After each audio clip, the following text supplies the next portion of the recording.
Warning: this video may contain spoilers for Rain World. Welcome to the first part of the Rain World room tier list. In this series, I will rate all the rooms in Rain World, region at a time. In case you don't know what Rain World is, it's a platforming survival game developed by VideoCult and published by Akupara Games. You follow the adventures of the humble Slugcat. You must explore the unfriendly world and perhaps discover how it came to be. If you know nothing about Rain World, do not worry. Everything will be explained. Now, let's quickly define what our room is. Rooms are where everything happens in Rain World. They're separated by pipes that are marked by 3 lines. Rooms consist of screens, which are the camera locations. Most rooms have 1 to 3 screens, but some might have as many as 15. Before we get into it, I'd like to quickly introduce the Slugcats. Currently, there are 9 of them in the game. They are all in the same world at different points in time. Everything I talk about will be roughly in the order they appear in the timeline. This section, however, will be in the order that I think makes the most sense. First, we have Survivor. It is 6th in the timeline and it is white in color. Its story is closely related to Monk, as they were both swept away by the rain. They are both looking for their family. It is an average Slugcat, having no special abilities. It can pick up objects, store things in its mouth, basic Slugcat things. It has 4 required food pips and 3 additional food pips for a total of 7. If you don't know what that means, I'll explain it when it becomes relevant. It can eat fruits and small creatures. Next, we have Monk, who is Survivor's sibling. It is 7th in the timeline and it is yellow in color. It went after Survivor when it was swept away. Compared to Survivor, the Monk's world is generally a lot more peaceful. Creatures tend to ignore it more often, but Monk has a weaker throw and its spears deal less damage. For this reason, combat is often not worth it. It has 3 required food pips and 2 additional for a total of 5. It also has the same diet as Survivor. Lastly, from the base game, we have Hunter. It is 3rd in the timeline and red in color. It was sent by an iterator to check on another. Its world is considerably more hostile, but it is also stronger than the average Slugcat. Spears deal more damage and it can store one on its back. Combat is a necessity, as Hunter can eat corpses, while plants only give a quarter of the food. It has 6 required food pips with 3 extra for a total of 9. It also has a time limit of 20 cycles, after which any death will be permanent. For the purposes of this tier list, I have disabled this time limit. The next Slugcats are from the first DLC, Downpour. First, we have Gourmand. It is 5th in the timeline and it is beige in color. Its story is that it is simply exploring to find new food to eat. It has a lot of new abilities. It's heavier than others, which comes at the cost of speed. It has the same walk speed as the average Slugcat, but other movement speeds like climbing have been reduced. It also gets tired if you jump around too much, which makes you very slow until you stand still to rest for a bit. However, this weight also has advantages. Firstly, it can throw spears really hard to deal 3 times the normal damage. This does tire it out, so be careful. You can also jump on creatures to deal damage based on the distance. Your slides are also enhanced. Additionally, you have the ability to craft items by combining 2 different items together. It has 7 required food pips and 4 additional for a total of 11. It has a similar diet to Hunter, though corpses give half their normal value while plants give the full amount. Next, we have Artificer. It is 2nd in the timeline and it's maroon in color. Its story is that it had 2 slug pups, but they were killed due to scavengers. Now it seeks revenge for what they did. It is as strong as Hunter, with some new abilities. It has a blast jump which it can use to move around quickly, and it can use a concussive blast to stun nearby enemies. If you use either of these too much, you will eventually start getting stunned and even blow up fatally. So be sure to rest between a few uses in a row. It can also turn rocks and spears into bombs or explosive spear at the cost of a food pip. Lastly, it has the ability to maul enemies if they're stunned. It has the same food pips and diet as Hunter. It also cannot gain reputation with scavengers, as they are permanently hostile. You'll need your abilities to survive against them. Next up, Rivulet. It is 8th in the timeline and it is light blue with purple frills. It is the fastest Slugcat. It can also survive underwater for a lot longer compared to others. This is for a good reason though. Rivulet's world has a lot more frequent rains, with shelter failures being more common. It has 5 required food pips with 1 extra for a total of 6. It has the same diet as Survivor. Then we have Spearmaster. It is the first in the timeline and it is purple. It's thinner than the average Slugcat with a spiked tail, though it is as strong as Hunter. It can use the tail to generate infinite spears. Unlike other Slugcats, it has no mouth, meaning it cannot store objects in its mouth or eat anything. You must instead leech nutrients from creatures using the spears you can create. Its story is that it has messenger sent to deliver an important message. It has 5 required food pips with 5 extra for a total of 10. Last from Downpour, we have Saint. It is last in the timeline and it is green with fur. The world has gone cold since Revealed. Instead of rain, there is a blizzard which freezes you over time. Some objects, like lanterns, warm you up. Saint has a tongue it can use as a grappling hook. It cannot throw spears and its diet is fully plant-based. Its story will become clear in time. It has 5 required food pips and 1 extra for a total of 5. The last Slugcat is from the second DLC, Watcher. Watcher is a dark blue Slugcat and it is technically 4th in the timeline, based on the creature spawns. In reality it's not in the same timeline, but for consistency I'll consider it to be, for now at least.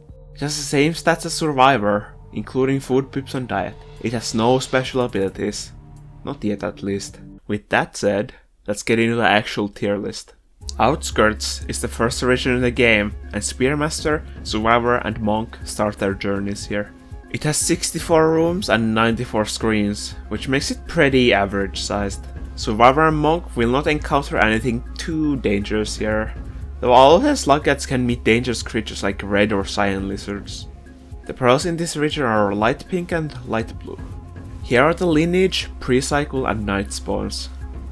Pre-cycle is an event where your shelter opens while the rain is still happening. Night creatures only spawn at night, or in this case, during Saint's Blizzard. Now, let's get into the rooms. They will be ranked based on how I feel about them. Maybe it's the design of the room, maybe the objects or creatures within it, the story it tells.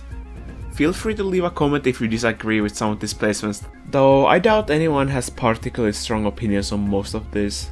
The rooms will be covered in the order I went through them while recording. They are often next to each other, but sometimes the room locations don't permit that. SUC04 is the first room in this tier list, but also in the game, as Survivor and Monk spawn here. It is 3 screens wide, as indicated by the C in the room name. Once your chosen Slugcat falls down, you will get a tutorial that tells you the controls. Even if you change your keybinds, the default ones are shown, which is kind of silly. There are 3 blue fruits which you cannot reach, but there's more later.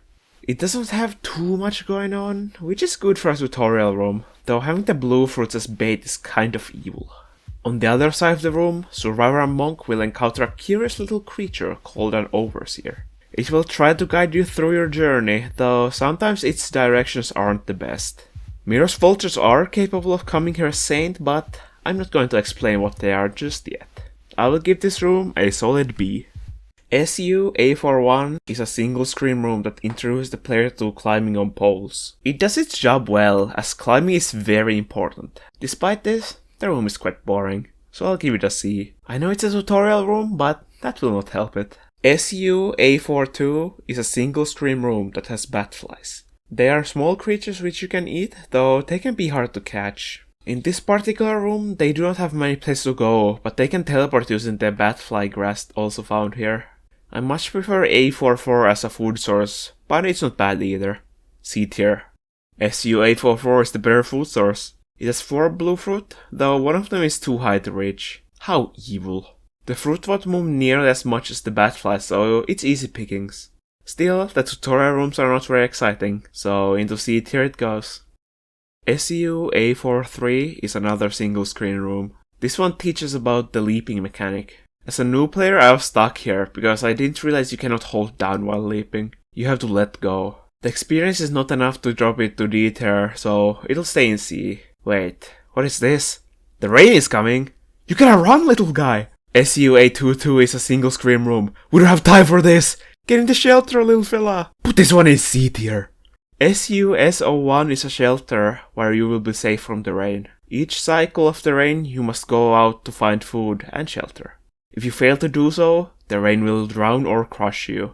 If you succeed, the game will be saved and your karma level will go up. Die and it goes down. Karma is used to enter other regions with karma gates. This particular shelter is in kind of a bad spot, so it won't see too much usage outside of the tutorial. The size is not too bad though, as there's definitely smaller ones. There's also a nice little grass bed for better sleeps. You'll stay seated here due to its location. SU-823 is a single screen room. Nothing spawns here except Mira's vultures. That is a very strange first creature, but let's introduce vultures in general. Vultures are flying creatures that resemble birds. They are too large to use pipes, so instead they will fly to rooms from the sky. They are predators who hunt small to medium creatures, including slugcats. They can use their wings to walk around to try snatch prey. If you're getting attacked, you can hit them with a few spears to make them escape. You can also hit their mask to make it come off. The mask is very important to a vulture, so taking it off will cause that vulture to target whoever took it off, which in most cases is you. It will relentlessly chase you until you or it dies, even into another cycle. Masked vultures will attack unmasked ones. You can hold the mask to make most lizards be afraid of you for a bit. King vultures are more dangerous vultures. They're larger, tankier, and they possess 2 harpoons they fire at prey. They hunt the same creatures as regular vultures, though they also hunt the green and caramel lizards, which are too heavy normally. They can also be demasked. This mask will make lizards afraid for longer, and it can fear greens and caramels. The last vulture type is Mira's vulture. They will be more relevant later, as Saint only has them in Outskirts, and for good reason. They're the most dangerous vulture type, as they have the most health and aggression out of any of them.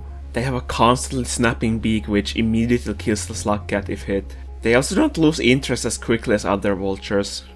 They have long necks which they will use to try and snatch you from tunnels. For some reason they also have a laser attack which they will start charging up if they get hit. This laser will be released shortly after and it blows up in an area. They do not have masks, but other vultures are afraid of them and will not attack. In the image you can see I've marked the vulture relationships with the room, which basically means how likely they are to enter any specific room. Red means they're forbidden, orange means they avoid it, yellow means they're neutral, green means they like it, and cyan means they'll stay there. Alright, let's continue with the list. This is another average room. The tutorial is now over and you're free to explore. There isn't much reason to come back here. Another seat here. SU-825 is a single screen room. This one is slightly cool. Most new players will go top right, because that path is easier, but you can also use the leap ability to go to top left to end up in a room with a lot of food. I think it's kind of neat. As revealed, I had caramel lizards falling here for whatever reason. Might be a bit dangerous, but luckily Rivulet doesn't have much reason to come here. I also like the little helicopter at the bottom. I think I'll give this one a B. SU-824 is a single screen room. It has some bat flies and not much else. It does have another helicopter parked down there. Mira's vultures being able to come here is pretty funny, as the ceiling prevents them from actually doing anything. The previous room also shares this. I'll give it a C. SU-853 is a single screen room. The song that plays here is called Unseen Lands or Frosted Festival as Saint. I think Unseen Lands is a great choice here as it's the first outside room. A new wonderful world awaits you, Slugcat. Which of the 3 paths will you take? Well, we're taking a right. I think this room deserves a B. SU-802 is a single screen room, as usual. It's a flat room with not much going on. It does have our first real creature spawns. Here you can find a caramel lizard as Rivulet and strawberry lizard as Saint. Let's talk about them. Lizards are one of the most common creatures you will find. They come in a variety of colors, each possessing different abilities and stats. They all share traits such as their hunger for slugcats and other smaller creatures. Caramel lizards are large lizards which cannot climb poles. They can, however, perform a leap to cover large distances. They can also spit at you to potentially knock you off poles. Outside of the leaps, they are quite slow, but are one of the more challenging lizards to kill due to their high health. I'd recommend just running away from them. They're good food for the carnivore slugcats, but they're too early in the timeline to actually see any caramels. Strawberry lizards are small lizards who can climb poles and walls. They also have a grappling hook tongue, similar to Saint. Outside of lineage, Saint is also the only one who will see them, so getting away is not hard. Unlike other lizards, they eat bat flies, but being as weak as they are, some other lizards will hunt them. They have a surprising amount of health considering their size, but as Saint cannot hurt them, it's not too relevant.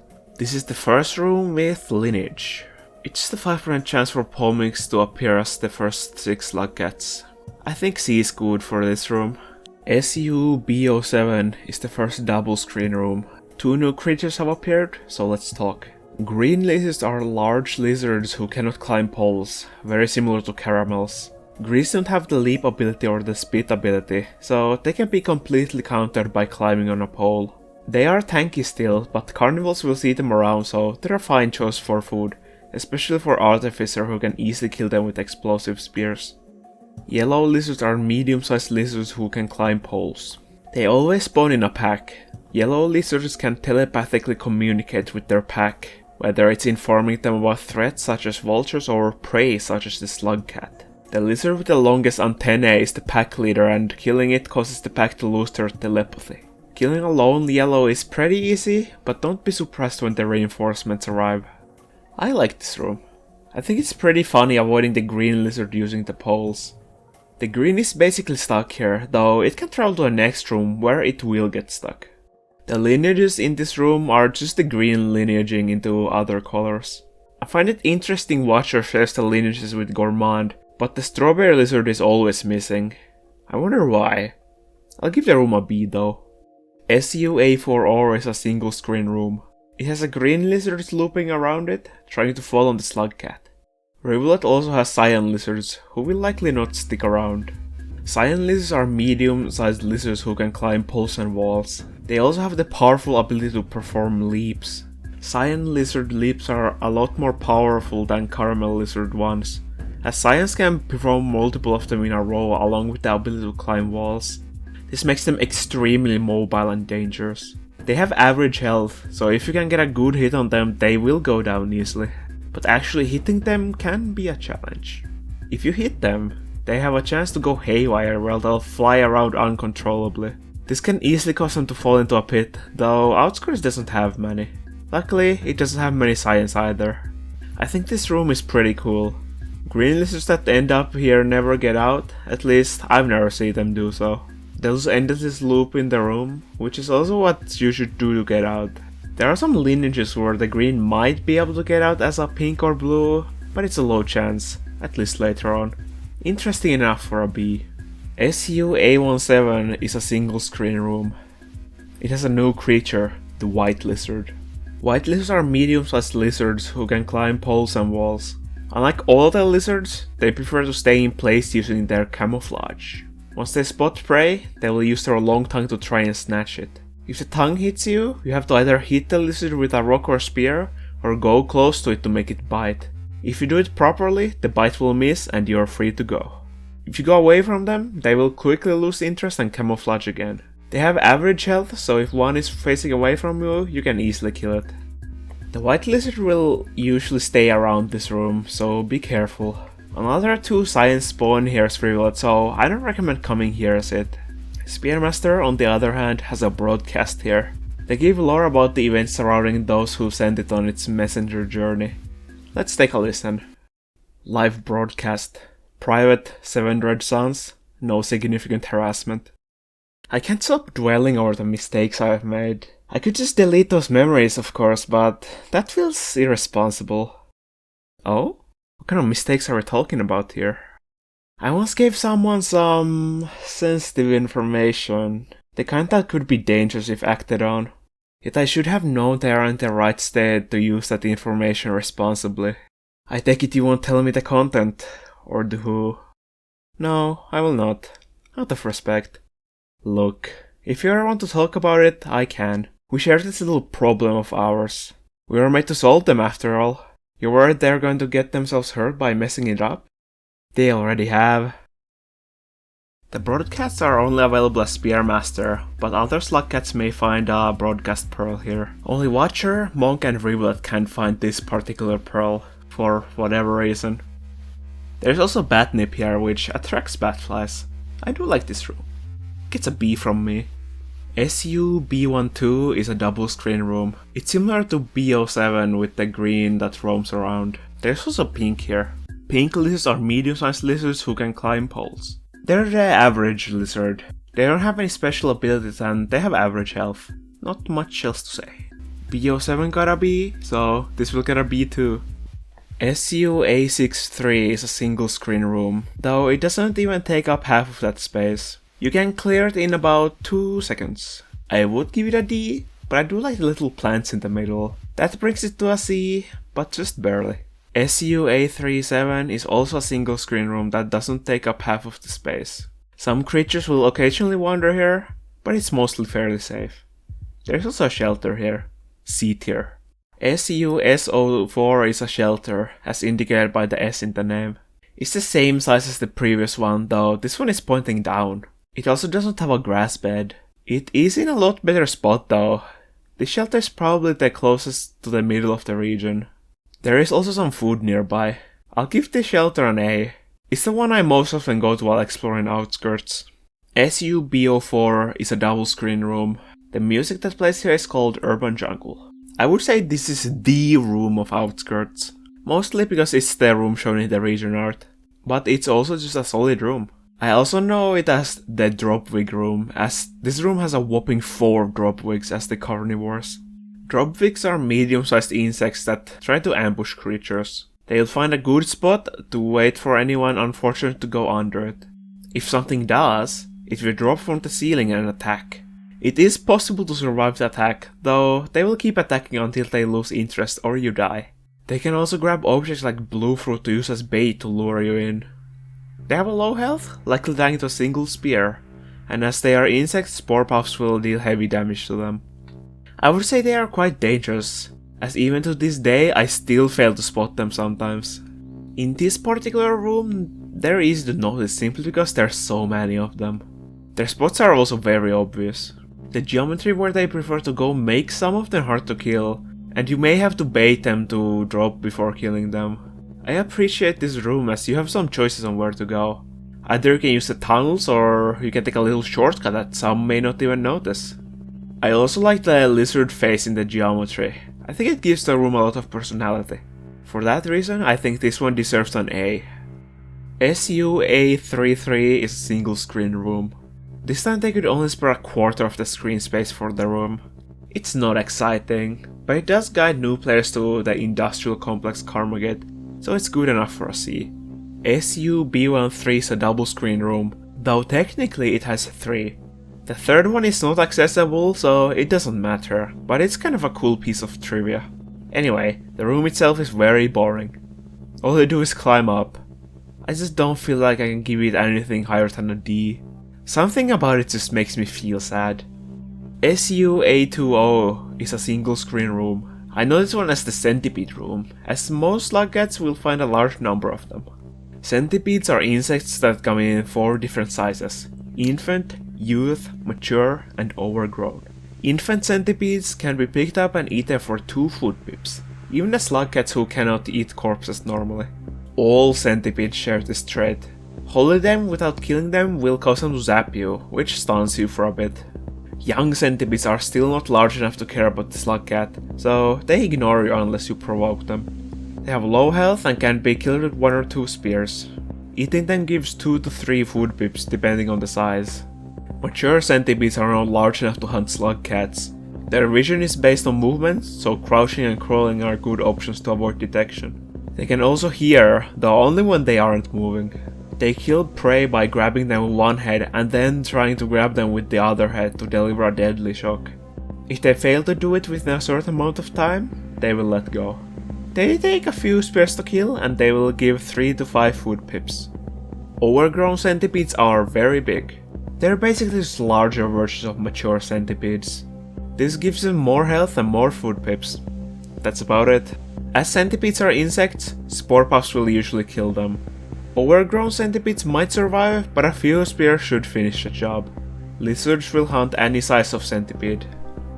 I really like this room as the carnivores. It's a great source of food and fighting is always fun. Centipedes don't have a hard head like lizards, so fighting is as simple as throwing a spear. It is kind of annoying to get up if you fall, but that's fine. It's still A tier worthy. Oh, and here's the lineage. Okay, moving on. SU-829 is a single screen room with 3 blue fruits. This is the first room outside of the tutorial that has had them so far. Huh. Anyway, it's nothing special. Pretty average. Perfect for C tier. SU-BO2 is a double screen room. There are some squidcadas here. Squidcadas are flying insects. They come in 2 colors, black and white. Usually they come together, but this room only has black ones. They are neutral to a Slugcat, though they might try to knock you off poles if your reputation with them is low enough. It will decrease if you kill them, and it will increase if you feed them. They eat batflies, leeches, and infant centipedes. Squidcadas can be grabbed to significantly increase your jump height, though they might get tired. White squidcadas take longer to get tired. The room consists of many blocks and poles. There are some mushroom on the bottom, which when eaten slow down time. I think this effect is quite annoying, so I never eat them, as they don't give food pips. There is also a noodlefly egg, which I will elaborate on later. This particular egg is one of the only reasons I put Watcher before Gorman on the timeline, as Gorman doesn't have this, well, Watcher does. Kind of interesting, I think. I think it deserves a B. SU-A13 is a single screen room. It's one of the few Outskirts rooms with a death pit. There isn't much to do here other than a leap to get to the room on the left. C tier feels good here. SU-B11 is a double screen room that's a lot like the previous room. There's a blue collectible which gives you squidcadas to use in the arena mode. The 2 blue lizards will rarely stay here, likely because vultures don't mind this room. Saint can also find 4 Centiwings here. Blue lizards are small lizards who can climb poles and walls. They are the weakest lizard and some other lizards hunt them. Despite this, they can be quite dangerous as high mobility with wall climb lets them chase you just about anywhere. They have a short tongue they might use to try get you. It can use its tongue to take spears from your hands too. A single spear can be enough to kill them, so if it comes down to it, combat is a good option. Centiwings are green centipedes that can fly. They start afraid of creatures, but upon spotting one, a counter starts. Once this counter reaches 0, the Centiwing will attack. It kills prey the same way as centipedes, needing to connect both heads. Centiwings can spot creatures even if they aren't moving, though they do have worse vision overall. They take a few spears to kill and, just like regular centipedes, any Slugcat except Saint can eat them. Too bad the Centiwings here are for Saint only. It's kind of a cool room, but I'll still put it in C. It's very easy to avoid this room and you won't see it if you don't specifically go here. Oh, and here's the lineage. It's not too relevant. SU-A12 is a single screen room. It has 2 blue fruits and a karma flower, which you can eat to gain reinforced karma. If you die while having it, your karma level will not lower, but you lose the reinforced karma. The karma flower will respawn where you died, but it will disappear if you die again before eating it. Hunter also doesn't get karma flowers. It's a decent room. I like the watery floor. Gives it some character. You know what? I'll give it a B. SU-B06 is a double screen room with a pit on the left. Most of the room takes place in one screen, but if you're feeling adventurous, you can go down on the side of the cliff to get some blue fruits or red token, which unlocks Outskirts into Safari mode. It's basically a mode where you can see the ecosystem do its thing without the influence of a Slugcat. I do have to note some of the blue fruit might fall into a pit, so you might only find 2 blue fruit here. It seems later characters are more likely to keep the fruit. Kind of interesting. Here's a lineage. It's a lot like B11, but more likely to happen. I'll give this room a C. I could see myself putting it in B2, but right now I think C is better. SU-B05 is a double screen room with a lot to cover. Let's start with the new creature. Wormgrass is, simply said, grass that eats. It comes in patches and they'll hunt just about anything that falls into it. They hunt by sight, so you cannot sneak past it. Green lizards and caramel lizards are too heavy for wormgrass, so they can freely walk past it. Wormgrass cannot be killed, so your 2 options are to either avoid it or, if the patch is not too big, run and jump past it. The wormgrass in Outskirts isn't thick enough to be a real obstacle, but in some regions you'll need help to get past it. Gooey ducks also repel wormgrass, but none spawn in Outskirts. The room itself is pretty cool. The top has 2 cherry bombs which produce loud sounds when thrown to scare away predators. It also has a big pit in the middle with wormgrass on the bottom, but if you stay on the right side of the pit, you'll find a colored pearl. Colored pearls contain information that iterators can read. I'll talk more about iterators in a later episode, but for now all you need to know is that they're intelligent robots. The average pale pros you can find around also contain information, but it's often not very useful. Saints pros are so faded, they do not contain anything anymore. The two iterators who will read pros for you are called Looks to the Moon and 5 Pebbles. They offer different dialogue. Looks to the Moon has the following to say when you present this pearl to her. Its entire memory is filled with a mantra repeated 8061 times, and then a termination verse. It was worn as an amulet, probably together with many identical others, forming a pattern on some garment. The repeating mantra is important, because it symbolizes the cyclical nature of life and death, and the termination verse is a symbol for the ascension above and beyond it. I don't know how familiar you are with the nature of life and death, but I imagine like all living creatures you have some kind of intuitive knowledge. Then you know that death isn't the end. Birth and death are connected to each other like a ring, or some say a spiral. Some say a spiral that in turn forms a ring. Some ramble in agonizing longevity. But the basis is agreed upon. Like sleep like death, you wake up again, whether you want to or not. This is true for all living things, but some actually break the cycle. That doesn't apply to you or me though. You're too entangled in little animal struggles, and for me, not breaking that cycle is an integral part of the design. Our mantras keep repeating. 5 Pebbles on the other hand keeps it short. This pearl is an amulet of repeating mantras, followed by a termination verse. Likely a small decoration lost from some garment. I cannot imagine it has much significance.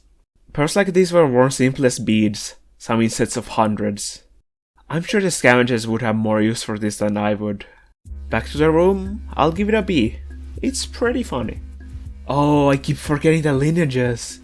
It's identical to AO2. Let's keep going. SU-AO7 is a single room screen with some music playing. The song here is called Proxima. This room offers some tunnels you can use as alternative paths to get around creatures. I like it. B tier. SU-CO2 is a big one. It has 4 screens despite its name and a scavenger toll along with noodleflies. Let's talk about them. Noodleflies come in 2 ages, infant and adult. Infant noodleflies tend to follow adults. They don't do anything other than be a food source. When one is killed, it will let out a little sound which alerts the closest adult. This does mean you can kill a noodlefly and frame another creature for it if they are closer. The adult will then relentlessly chase and attack whoever it sees as the killer. They can easily dodge spears, so if you're the target, I recommend going into a tunnel where the noodlefly doesn't have space to avoid your throws. They are very frail and anyone except Saint can kill them with 1 spear. Noodleflies attack by stabbing with their sharp nose. If they miss, they will get stuck on the ground for a few seconds, which you can use to kill them. The attack comes out fast, so it can be hard to avoid. I just recommend ignoring infant and adult noodleflies unless you're very desperate for food, as noodleflies are worth 2 pips to non-Saint Slugcats. You can also find noodlefly eggs in some rooms, like BO2, which you can bring into a shelter to hatch into 2 noodleflies. These noodleflies will follow you until they encounter an adult noodlefly. You can immediately eat them to gain a lot of food, though this will still alert an adult. Next, let's get into the real deal. Scavengers. Scavengers are much like the Slugcat. They're intelligent and they're able to use tools like rocks and spears. Many creatures have a reputation system, but I'd say scavenger reputation is the most prominent one. At high reputation, scavengers will consider you a part of their pack. They can fight alongside you and protect you from danger. However, you have to work towards it. Trading with them, paying your tolls, and helping them in danger will increase your reputation. Killing them, going through a toll without paying with insufficient reputation, and stealing will however lower your reputation. The lower it is, the more likely scavengers are to be hostile. They'll consider you a threat, and at very low reputation, they can even send kill squads after you. Artificer cannot gain reputation with scavengers, and they will always be hostile.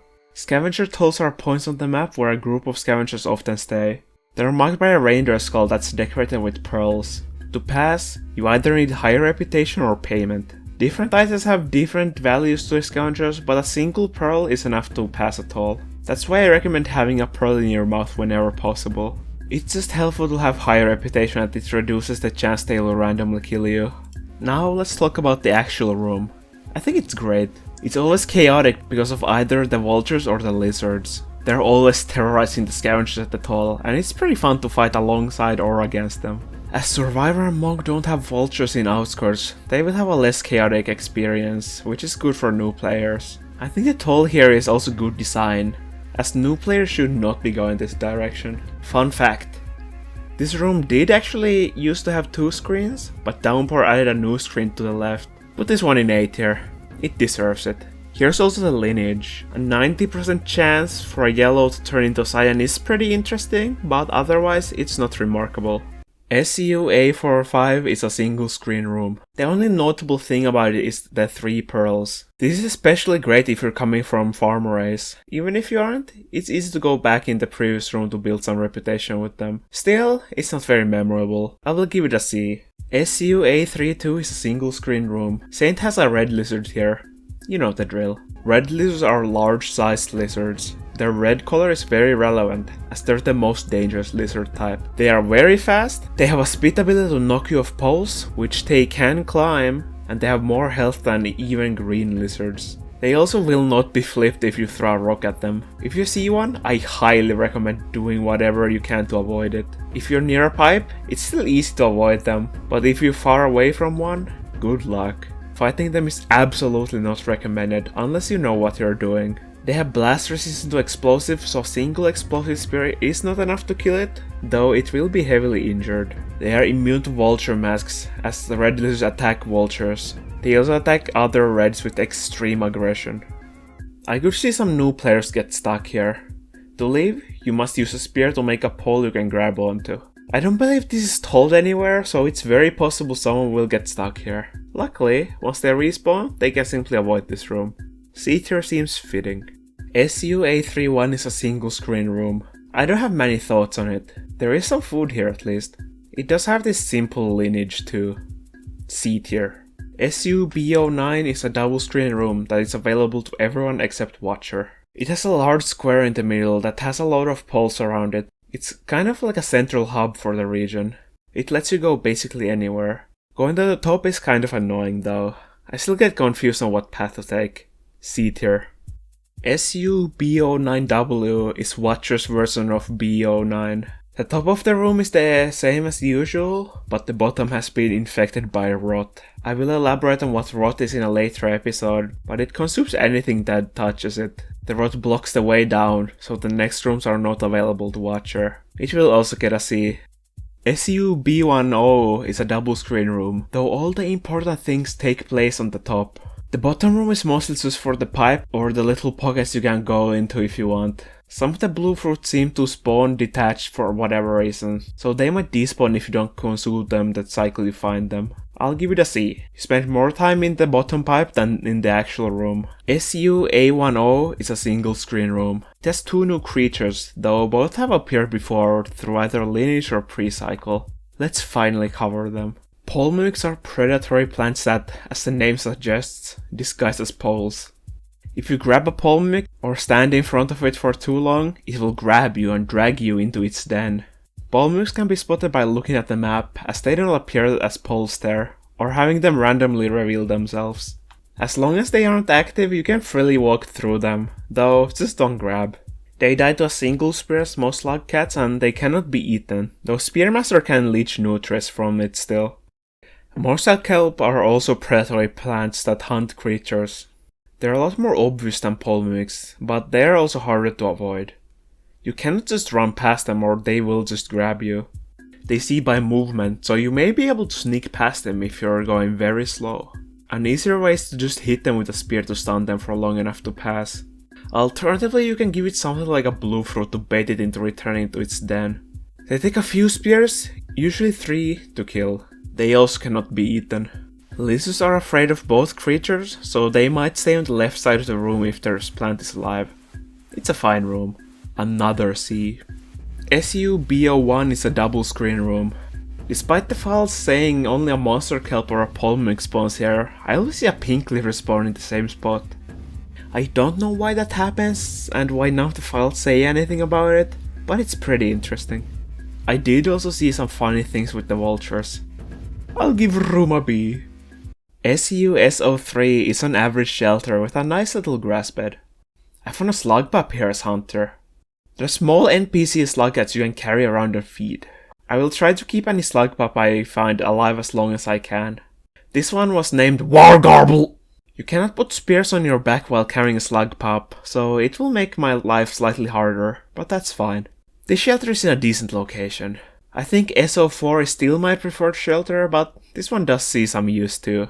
I think B tier is good. SUA30 is a single screen room. Again, a mysterious pink leaf response here that isn't mentioned in any of the files. I do not understand. There is a hazer here, but it's always dead, so I'll cover it when it's alive. You might also find an egg bug here through lineage, but I am not covering it either, as it's not a regular spawn. I'll give this room a C for the trust issues it's giving me recovering the files that tell all the spawns. SUC01 is a triple screen room.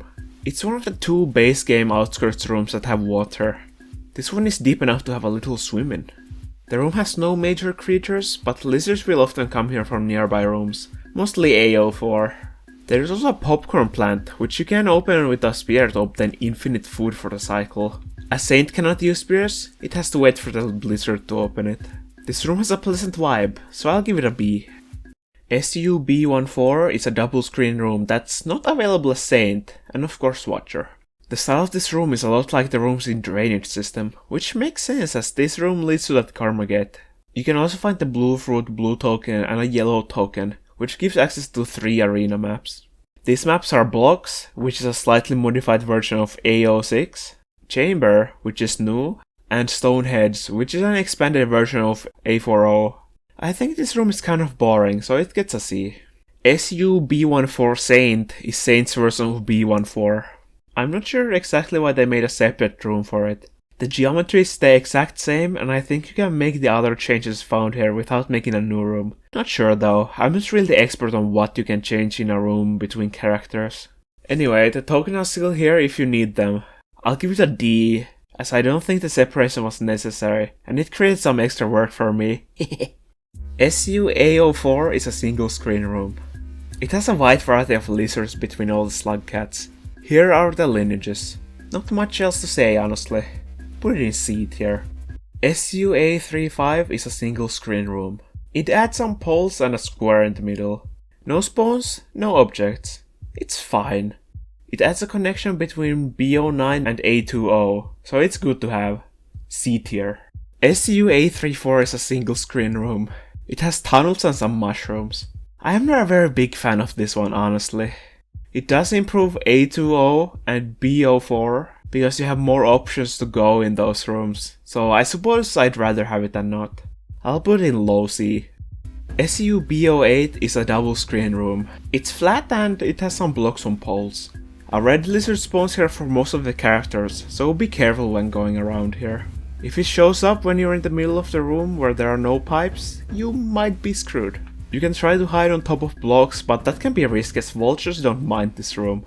I do want to put some attention on the lineage. I find it interesting the strawberry lizard disappears with time. Usually it's the other way around. Also, if you kill the green, there is a decent chance it might turn into another red. This will cause them to fight immediately, which can be good, as one will likely die.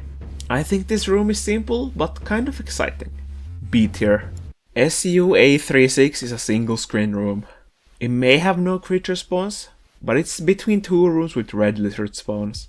Be careful here as the carnivores, though if the 2 lizards meet, they will fight, which you can use as an opportunity to kill the winner, as whoever survives will likely be very hurt. Like in some earlier rooms, Miros vultures are allowed to come here, but they'll get stuck on the roof. I'll give this room a C. SUA06 is a single screen room. This is the home of the other red lizard terrorizing Outskirts.